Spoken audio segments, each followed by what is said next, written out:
Well, hello everyone again. This is Dr. David, welcome to today's presentation on glutathione and autoimmune diseases. And I tell you, what an important topic this is. I remember I heard someone talking about it years ago.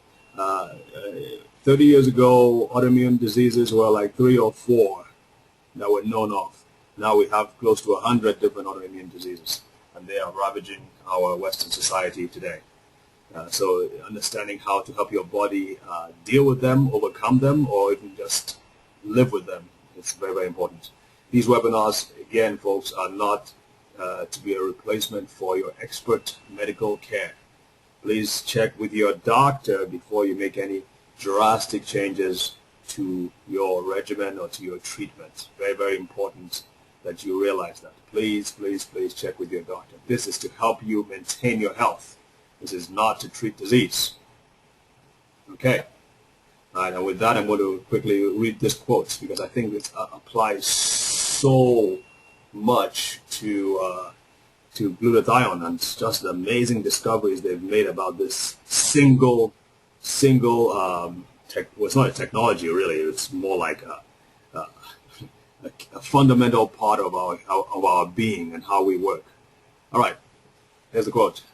As knowledge with regard to the effects of food upon man increases, it is more than conceivable that the races that first avail themselves of the new values of nutrition may decrease the handicaps of disease, lengthen their lives, and so become the leaders of the future. And folks, if you've been following James's presentations, you will see that, you will know that that quote is very, very apt. And I'm going to hand this over to him, and while I'm doing that, I'm just going to say a few things about him. Mr. Spencer has really been in the center, front and center of the nutritional industry. He works and has done a lot of research with Immunotech, which is a company in Canada, which has pioneered the research in glutathione and immune system research. And he has been traveling around the country and around the world educating and teaching people. And I just love his style and the way he presents, because he makes though he's not what you would call a medical professional, he certainly knows how to speak like a medical professional, but in language that the layperson can understand. So we are really, really grateful that he is partnering with us in helping to bring this information to the world. James, thank you again, and over to you. Thank you, Dr. David, and I'd like to say a hearty welcome to everyone that's on the lines tonight. We're going to have later on a question and answer time period. So if you have some thoughts along the way, you might want to make some notes so you can refresh your memory when we get to that point in our discussion. Well, as Dr. David mentioned, we're going to be talking about glutathione and autoimmune disorders, what the application is.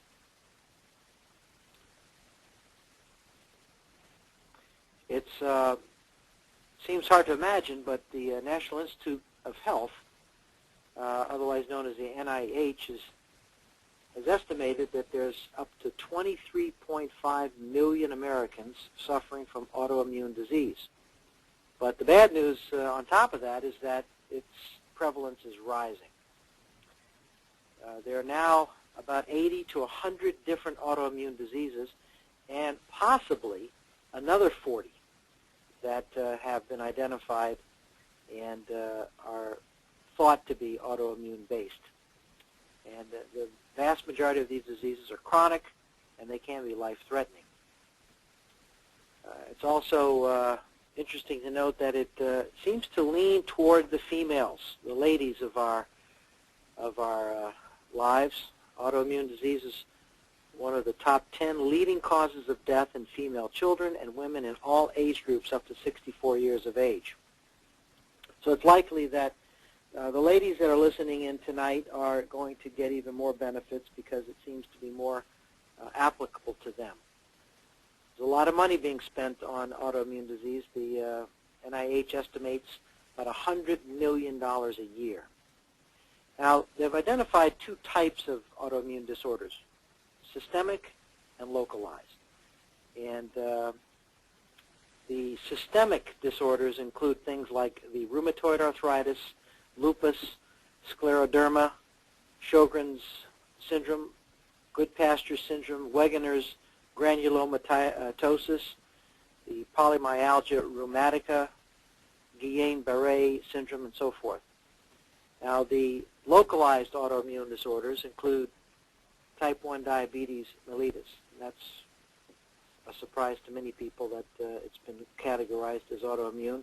Hashimoto's thyroiditis, Graves' disease, celiac disease, Crohn's disease, ulcerative colitis, multiple sclerosis, Addison's disease, and others like them.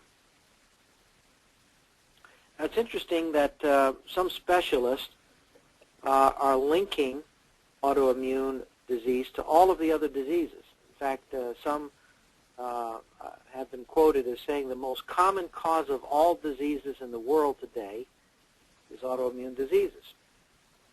And in autoimmune disease, your own protective forces, which is your own immune system, starts to attack your own body. And it's currently thought that Alzheimer's, cancer, heart disease, and strokes are all caused by immune system distress and breakdown. Now, the current treatment that's offered universally is involving the suppressing of the immune system. Now, you're going to hear a different posture on that tonight. Generally speaking, if you've got an autoimmune disease, they're going to use immunosuppressant drugs, but these have been shown to present an entirely different set of problems that can be additionally affecting your health. Now, it was interesting that in a special issue of Newsweek in 2005, the issue was on the future of medicine. And they called attention to the fact that the body's defenses are, in many cases, attacking itself.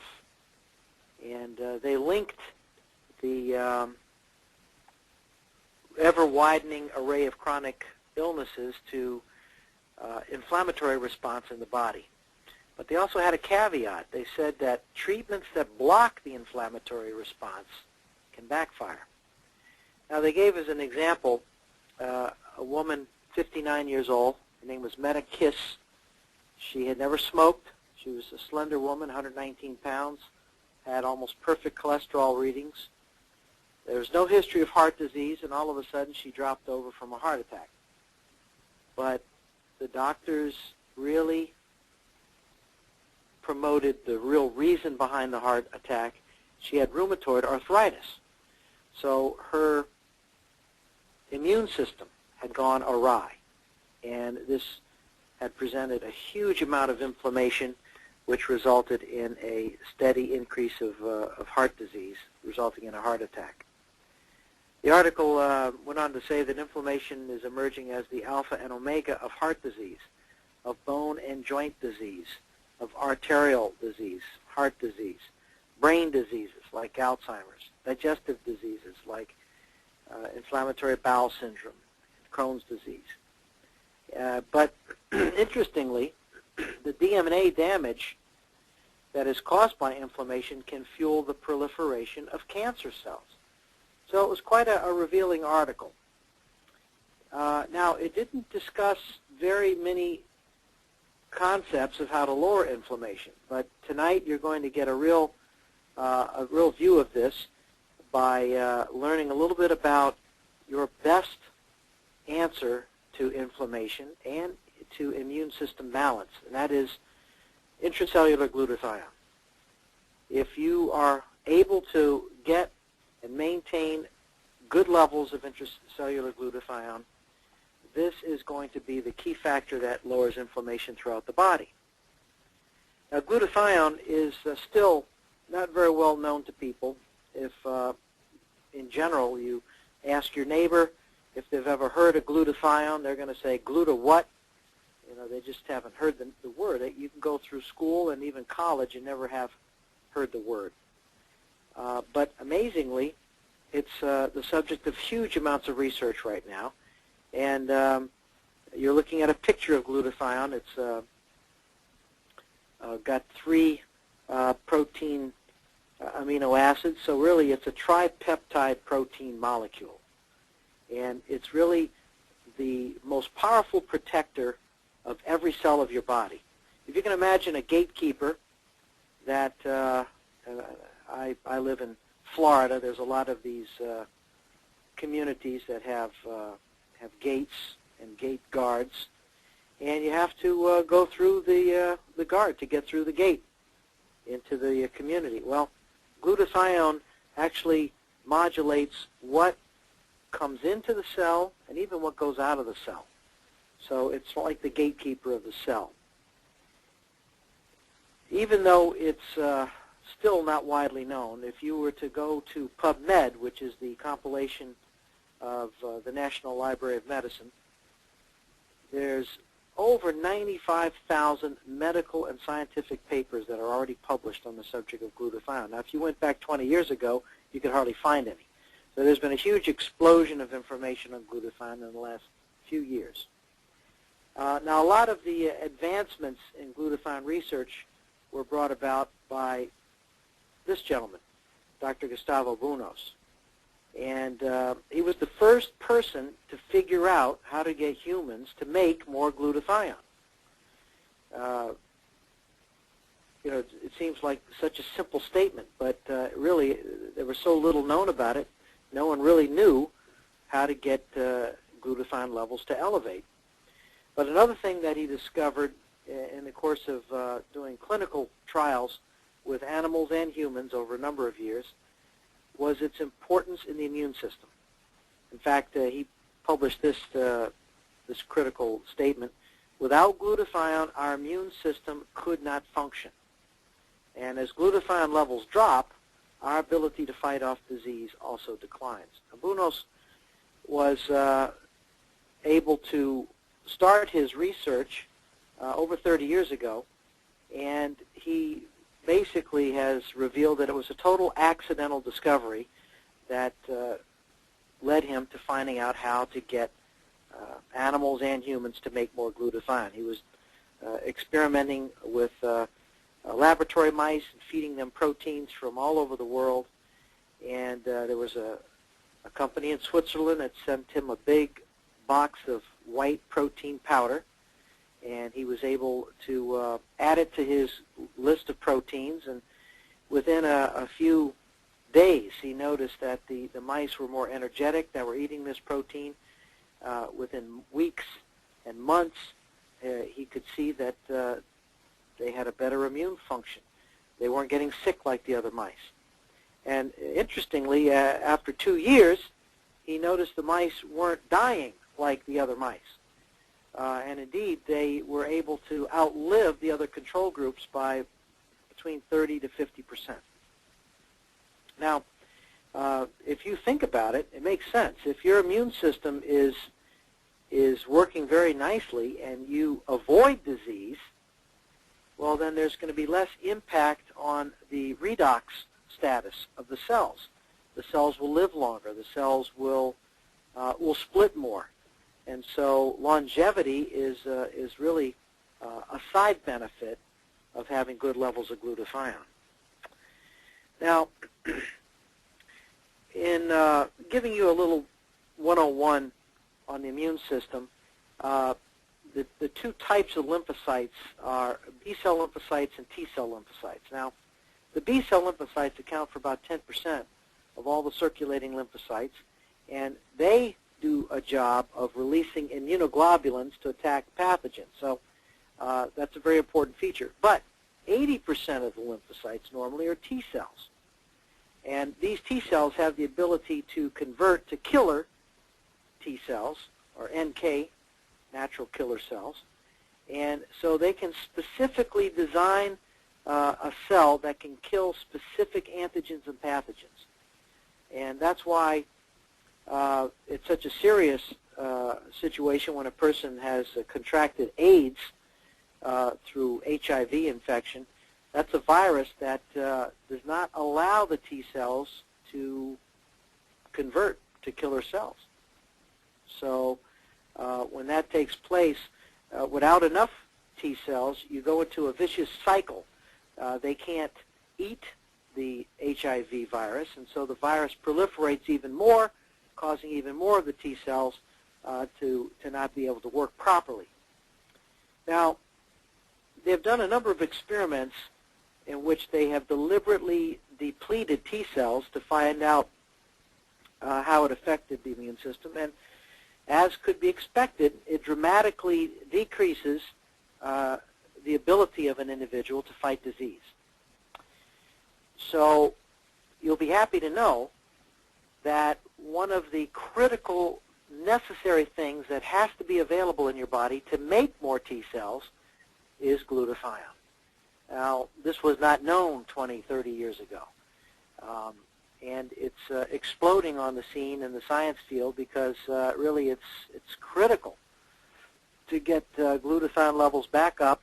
And so in myriads of studies, they have been able to deliberately then increase glutathione, and then they found out that as they increased glutathione, then the T cells started to go dramatically back up, so that they had this correct homeostasis or compatibility with the B cells. They had this proper balance. So many autoimmune diseases that have been tested, it's been seen that the T cells are in having a weakened response to antigen. So there's been a depletion of T cells and subsequently a rise in inflammation. Now, why is it so important for us to have a balanced immune system? Well, this research has shown it's very important to have a balanced amount of B cells and T cell lymphocytes. So sufficient glutathione at the cellular level seems to be the key factor in keeping the immune system balanced and lowering inflammation at the same time. So imagine it does a number of different things inside the cell itself. And one of the things it does is it quenches free radical damage inside the cell. The most deadly of the free radicals intracellularly are called oxyradicals, which are OH molecules. And since glutathione is able to generate hydrogen at the cellular level, it will pass hydrogen over to an OH molecule, and now you'll have two H's and an O, or H2O. And so it is that oxyradicals are liquefied and moved out of the cell into where you can urinate them out or sweat them out.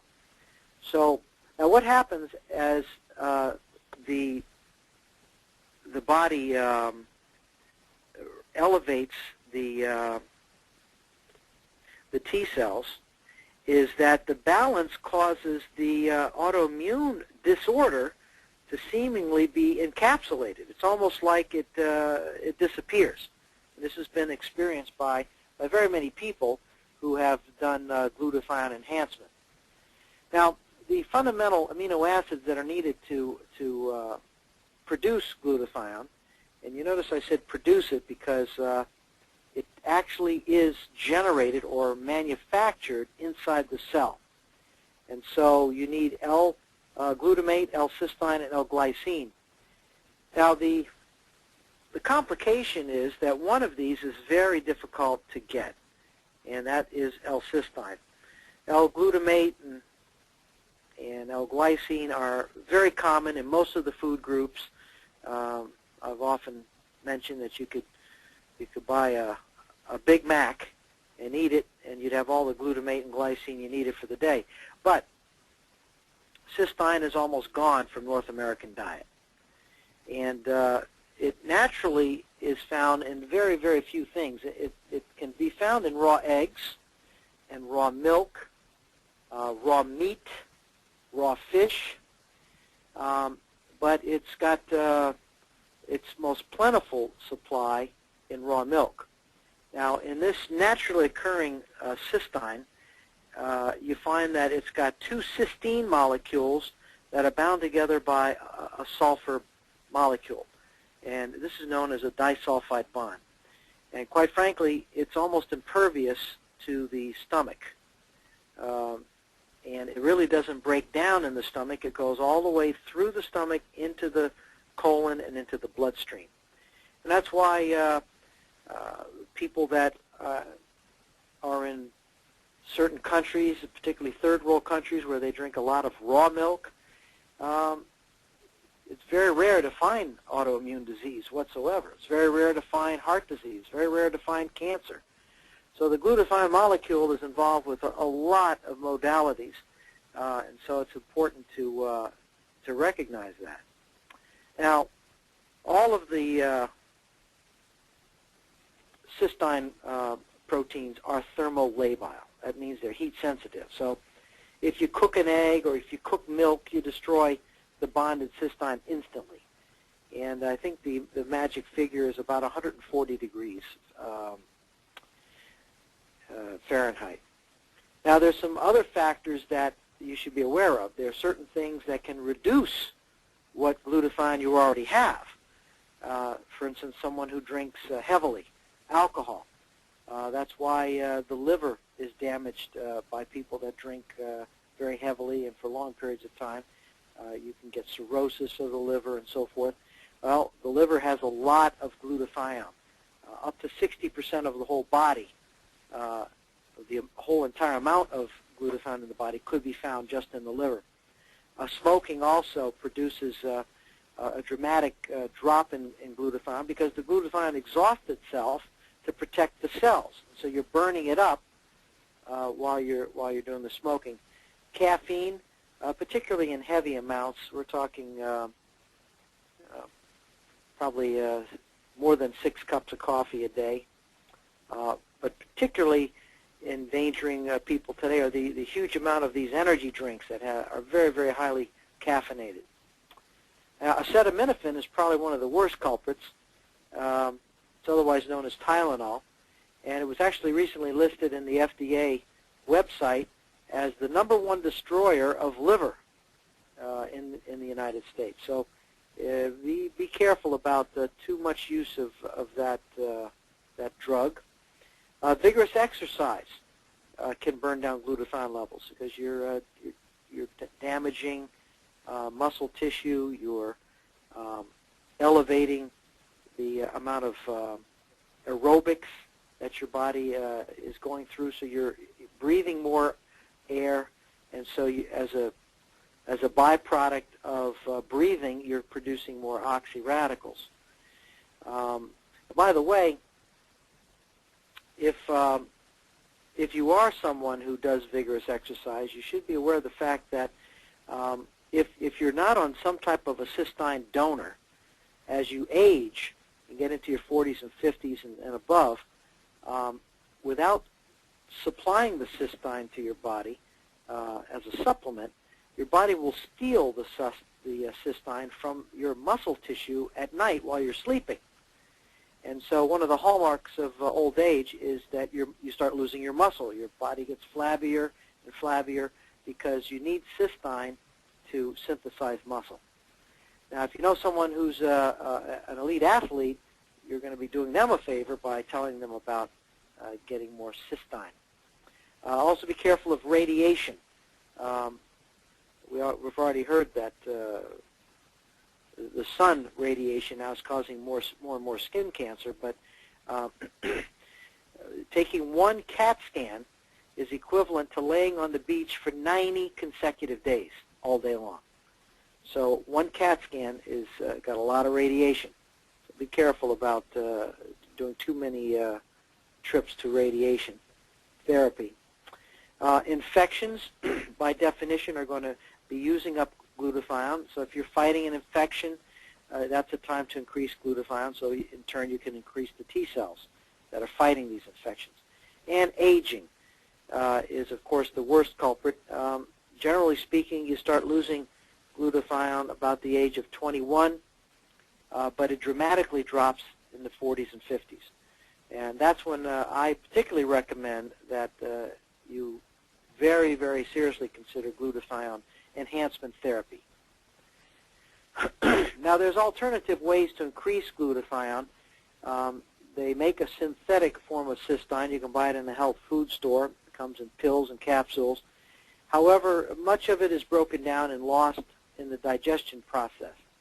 And if you took large amounts of it, you're going to get some of it through, into the bloodstream, but it's possibly going to cause some toxicity. You might even get hypercystinemia. So it's not the best source. There is synthetic glutathione. You can actually buy glutathione in a health food store. We don't recommend that at all.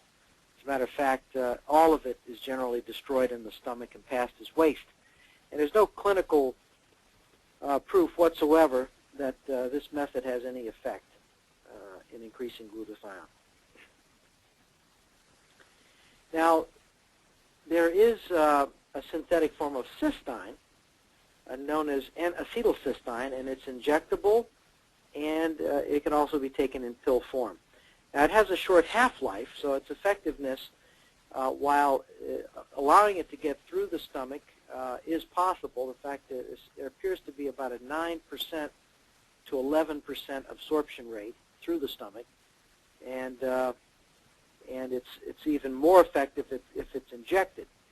But after doing a lot of research on it, I'd have to say that I would not suggest it as a typical day-to-day venue. If you have an emergency situation where you've got severe liver toxicity, maybe perhaps you had a drug overdose, it's going to be very effective at saving your life. But NAC can have side effects. It's listed as a toxic substance. Some people have even had anaphylactic responses. But the real danger is in using NAC day in, day out for long periods of time. It's been shown to increase acidity in the body. It can break down into compounds that are dangerous to your body. And subsequently, this would be something that would be for short-term use only. Now, there is injectable glutathione, and this does have some effectiveness. There's a number of people now that are using injectable glutathione. HIV patients have been using injectable glutathione. Autistic people have been successfully using injectable glutathione. But it does have a short half-life, so its effectiveness is not that long. And because the molecule is very large, it's not really increasing the intracellular glutathione. It's more raising extracellular glutathione. And so it's got limited benefits. It's not able to cross the blood-brain barrier, and many people really need glutathione in the brain as you get older. So again, it's expensive, it's invasive, and not really as beneficial as what I'm about to tell you. The really effective way to increase glutathione is to provide your body with the primary precursors. Yes, actually getting into the body exactly what the body needs to make more glutathione. Now, in my opinion, the only really safe, effective way to do that is with a product called Immunical. It's a very unique discovery. In fact, Dr. Bunos's discovery eventually led to the development of Immunical, and it comes in a daily dose of a pouch, and there's 30 pouches to a box, and you basically add it in a mixing cup with liquid, water or juice or whatever your favorite beverage is, and you drink it once a day. And the unique aspect about it is that it has the bonded cystine that is naturally occurring in raw milk.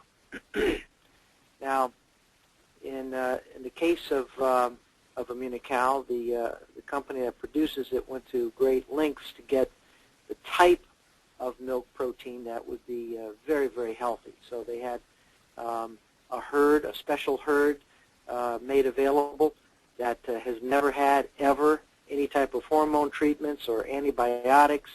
The animals eat basically very close to an organic diet. So it's a very, very pure form of pure protein.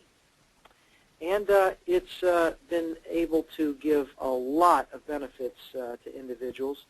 It's now recognized as a real modality and is listed in the physician's desk reference as a medicine, the pharmacist's red book of prescription products, and even the Canadian CPS listing which is the compilation of all the drugs that are approved in Canada. In fact, it's been given a NPN number, and Health Canada allows Immunical to make a claim. The claim is that it produces this very rare amino acid, cysteine, which can allow the elevation of glutathione.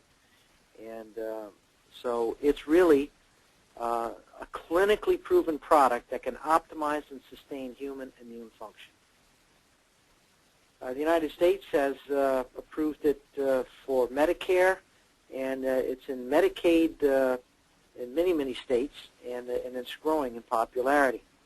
Dr. Luc Montagnier, who was the scientist that discovered the HIV virus, has already put a whole chapter in his book about Immunical and its application in AIDS and cancer.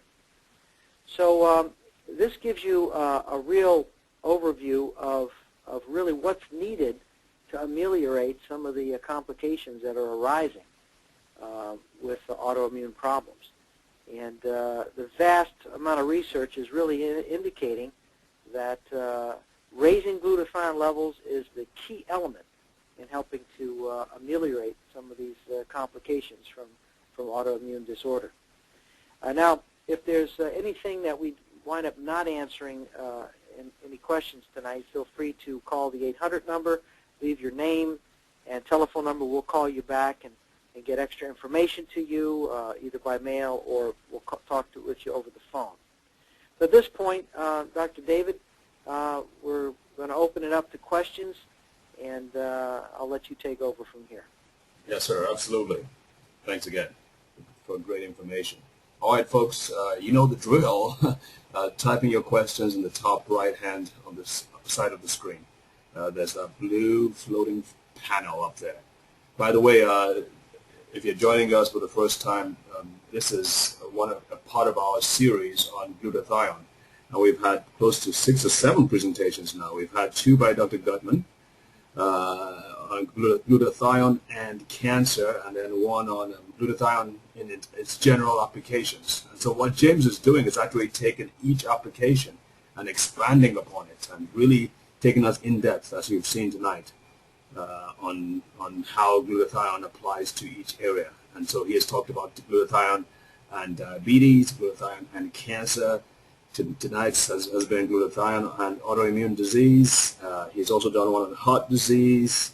And does that cover it, James? Yes, and we'll probably be going and doing another discussion on glutathione and diabetes in about 2 weeks, I think.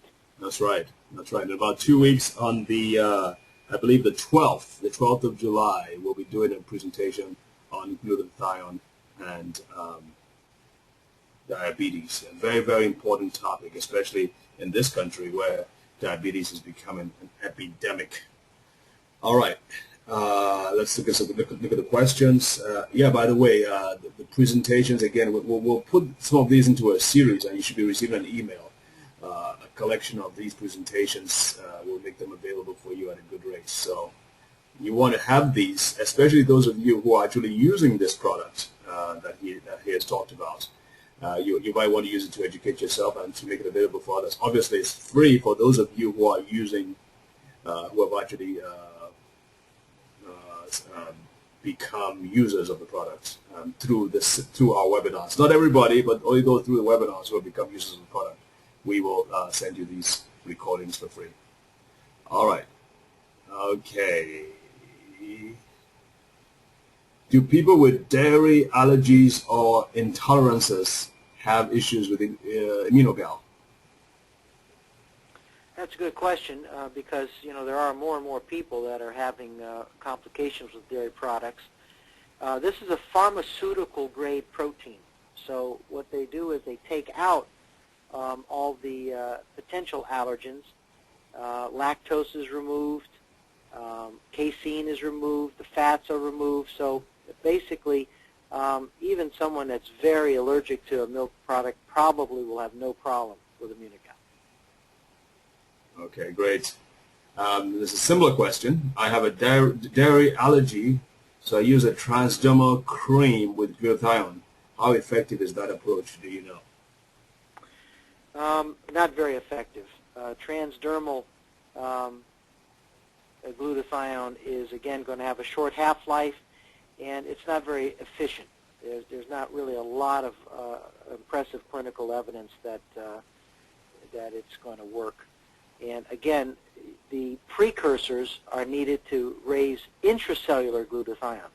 So extracellular glutathione is very limited in its benefits, but it's far superior to do intracellular glutathione, which would be by getting the precursors into the bloodstream and feeding all the cells in your body from your hair to your toenails. Interesting. And what's the absorption like? I don't know if you mentioned that. Did I miss that? What's the absorption like through the skin as opposed to through? There's some absorption. In fact, Immunotech has made a topical cream with glutathione precursors, so that actually, as you put the cream on your face or on your skin, it transdermally brings the precursors in and elevates glutathione right in the skin cells themselves. So it's been effective at helping to alleviate wrinkles and age spots. But again, using glutathione itself transdermally is going to be a larger molecule. It's not going to have intracellular benefits. Got it. Okay. There are some products available that claim to be bioactive whey protein. How are they different from Immunocal? Well, Immunocal is the first product, natural product, that was ever given a pharmaceutical patent for raising glutathione and optimizing humoral immune response. Nobody else has got patents. So your guess is as good as mine if their product's going to be able to do anything, because they've never proven it clinically. Secondly, if someone says they have a protein that is undenatured and has cystine in it, doesn't mean it really does.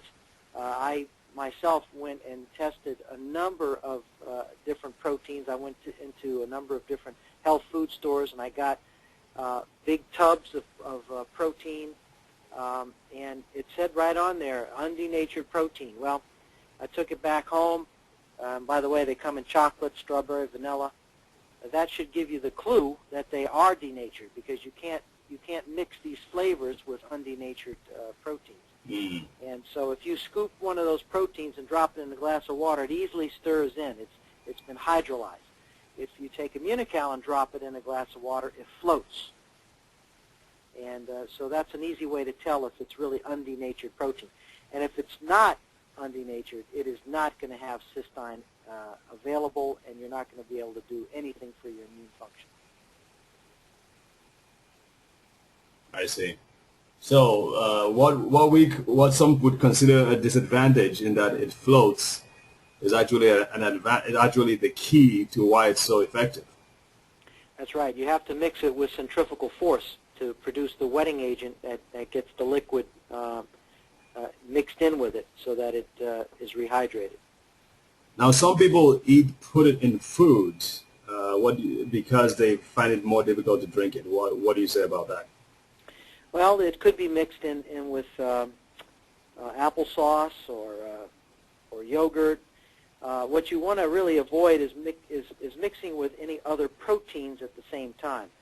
So if you're going to mix it with some type of a creamy type of substance, make sure that it mixes in so that you don't see it anymore. There's no lumps.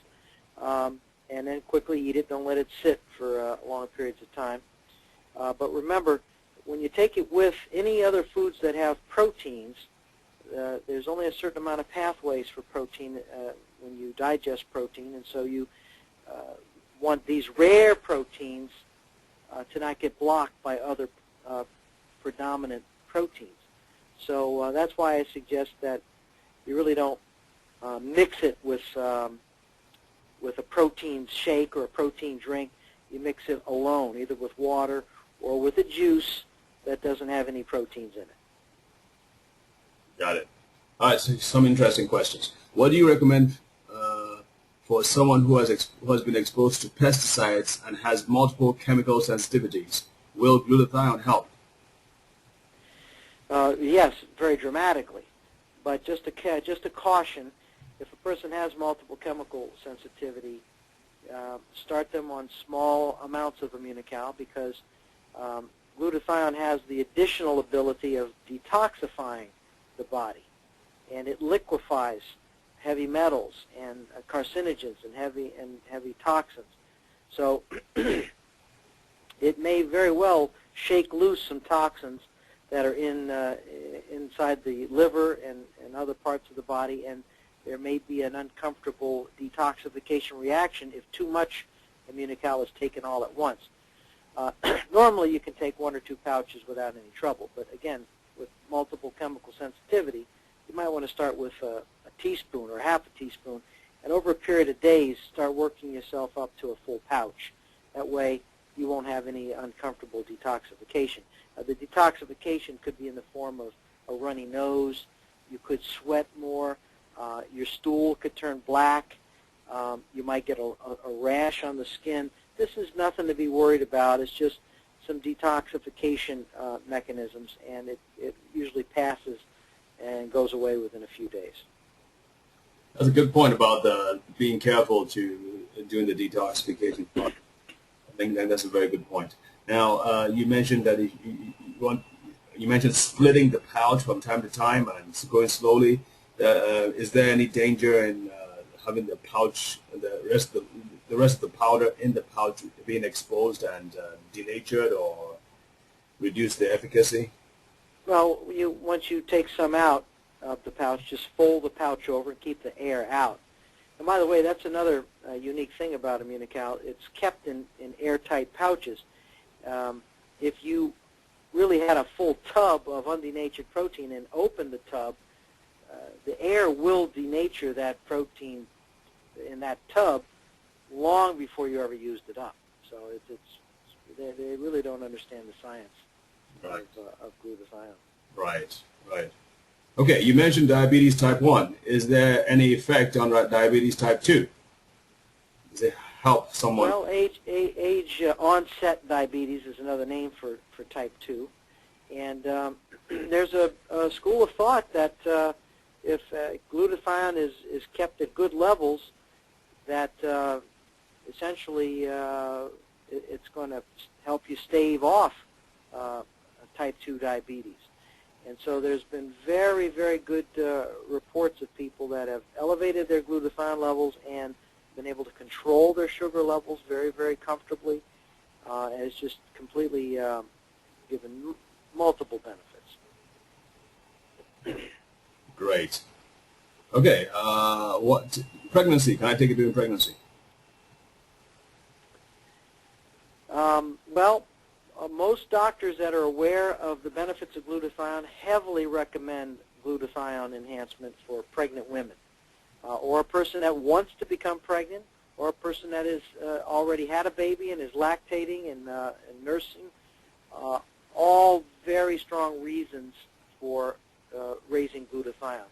I would generally suggest that you take a second pouch if you're pregnant or lactating, because really you're producing glutathione for a second person. You've heard of the expression, you're eating for two. So Right. you'd be taking probably at least 2 pouches a day during pregnancy. Okay. All right. Alan is putting a point here. Apparently, he's a doctor. David, for the interest of your listeners, as a healthcare provider, I have never had one patient have a dairy allergy to Immunical. Interesting. Very good. Thank you, Alan. All right. Where can I obtain Immunical in Australia? Are you shipping there, or do you have a center there? Well, I'd have to check on that. Maybe they could email you or contact us on the 800 number, and we'll see what we can do to get it to them.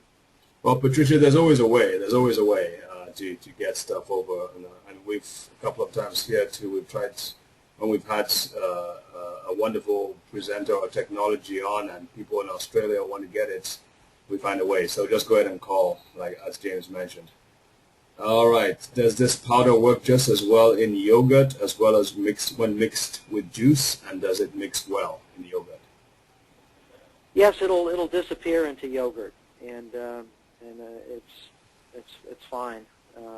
Again, also applesauce, and I would say that fresh juice would be preferable over bottled juice, because when you squeeze juice and then can it or bottle it, it'll quickly go acidic, which of course is not the best thing to mix with this powder.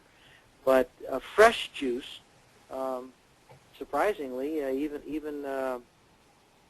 even grapefruit juice, fresh is alkaline, and so it's a better mixture for it. So these are just some suggestions, but you can mix it really with a lot of different things. The only thing you don't want to mix it with is pineapple juice, because of the proteolytic enzymes in the pineapple juice that breaks down protein, and also papaya juice. Those two would not be suggested. And don't put anything hot on it ever, because the heat, hot water or whatever would kill it instantly.